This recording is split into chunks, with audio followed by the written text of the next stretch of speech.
Welcome back to Tiny Tips for Teachers, where we continue our discussion about newcomers and how to support them with peers.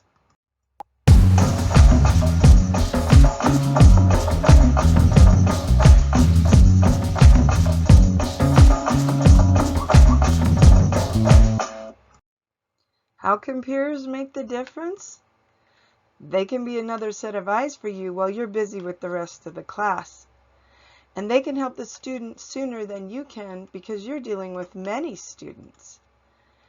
The newcomer can also feel comfortable confiding in them privately rather than raising their hand. There are 3 stages to using this process. Just remember, scaffolds are meant to be taken away when they're not needed, so each of these stages has an end. When newcomers first arrive, find a peer that speaks their language, or a mother hen type, or a nurturer.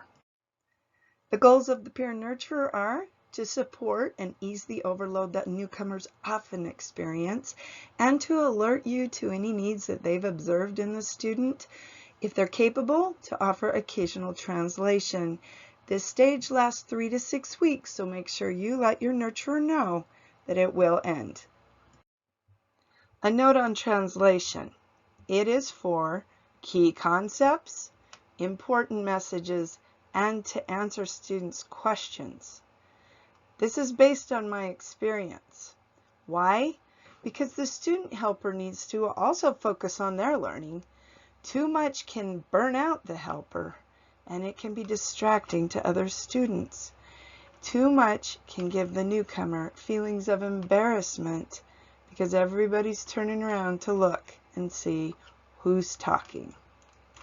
Keep it subtle. Now we're going to talk about stage 2, a partner to promote independence. This stage is characterized by less is more, less translating, less nurturing, so that we can develop our newcomer's potential.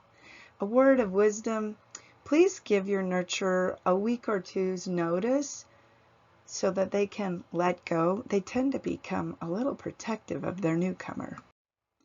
Goals for this stage are more independence in your newcomer, more language production based on their abilities, and still supporting the newcomer extensively, but not as much as before. Again, this stage will last about 3 to 6 weeks based on your newcomer's needs. And now, on to stage 3, the cheerleader. You can choose one student or several, but make sure you choose kind people who are willing to help and have the ability to draw personal boundaries, so that if the newcomer's asking for help on things that they can already do by themselves, these students can say, "You can do it." And thirdly, people who have confidence in the newcomer and can regularly convey that message. These are students who are safe for the newcomer to be with, but do not do things for the newcomer that the newcomer can do for themselves. The goals for this stage are significantly increased language production for your newcomer. The newcomer gains a self-confidence that they didn't have before, and this stage lasts until the newcomer is really independent in the language.